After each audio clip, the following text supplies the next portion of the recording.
आप सभी को जय मसीह की। मैं जीवित परमेश्वर को धन्यवाद देता हूं। प्रभु ने सुंदर समय दिया कि हम आज की सुबह परमेश्वर के वचन को सीखें और परमेश्वर में आगे बढ़ सके। इन बातों के लिए मैं परमेश्वर को धन्यवाद देता हूं।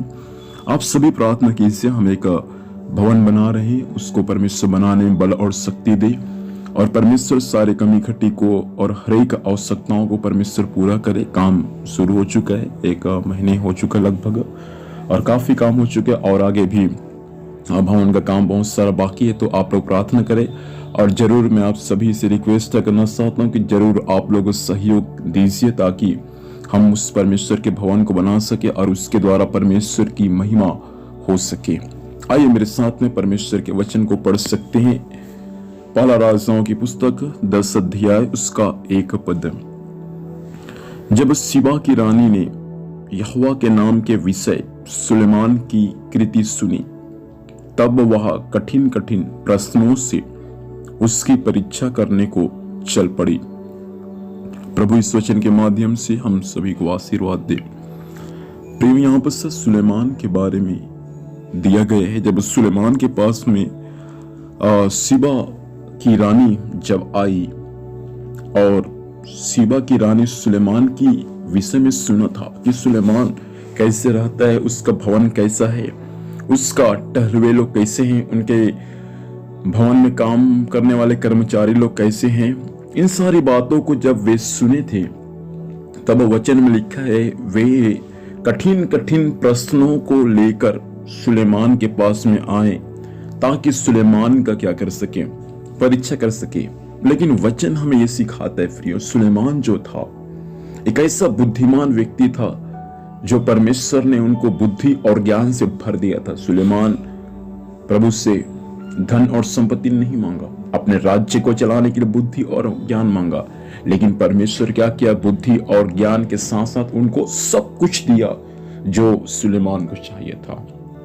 जब सीबा की रानी सुलेमान के पास में आई और उसके बाद में लिखा है सीबा की रानी ने यहोवा के नाम के विषय सुलेमान की कृति सुनी। यहोवा के नाम के विषय, लोग आप बहुत बड़े पास्टर हैं, बहुत बड़े आप परमेश्वर के एक जन हैं, लोग आपको इसलिए जानते हैं यहोवा परमेश्वर के कारण। आपकी चर्चा इसलिए होता है यहोवा परमेश्वर के कारण, लेकिन कभी घमंड नहीं करना। आपकी चर्चा जगह जगह, आपकी बड़ाई इसलिए होता है, जगह जगह आपको इसलिए बुलाता है क्योंकि खुदा का अभिषेक आपके ऊपर है, यहोवा का दया आपके ऊपर है, इसलिए आपको लोग बुलाते हैं, लेकिन कभी घमंड नहीं करना। सीबा की रानी सुलेमान के पास में आ पड़ी, सुलेमान से भी मुलाकात की।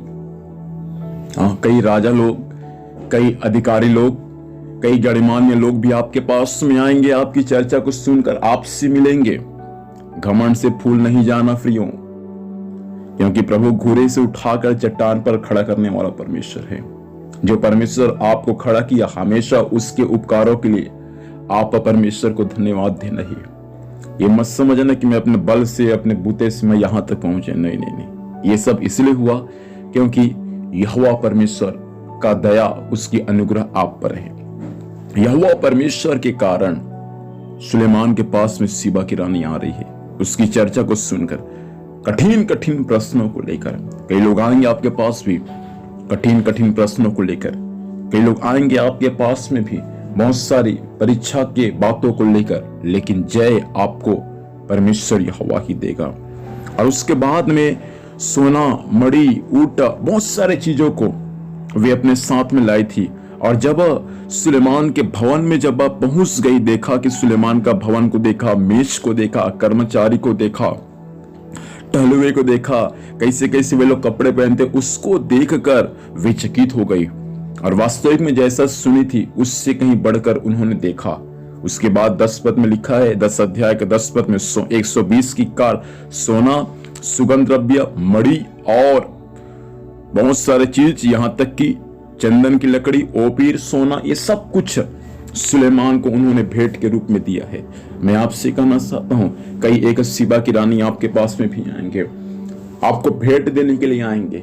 हालेलुया। आप जितना सोच विचार करते हैं उससे कहीं बढ़कर प्रभु आपको देगा। लेकिन प्रभु चाहता है प्रभु में विश्वास योग्यता के साथ रहे, खुदावन आपके लिए अद्भुत काम करेगा। आइए प्रार्थना करेंगे। स्वामी धन्यवाद देते हैं इस वचन के लिए, वचन के अनुसार आपने बात किया, वचन के अनुसार चलने में आप सभी की सहायता कीजिएगा। आज दिन भर संभालना प्रभु, आपकी दया दृष्टि सभी पर होने में सहायता करना, यीशु के नाम से मांगते, आमीन। प्रभु हम सभी को आशीर्वाद दे। आप सभी को जय मसीह की। Praise the Lord.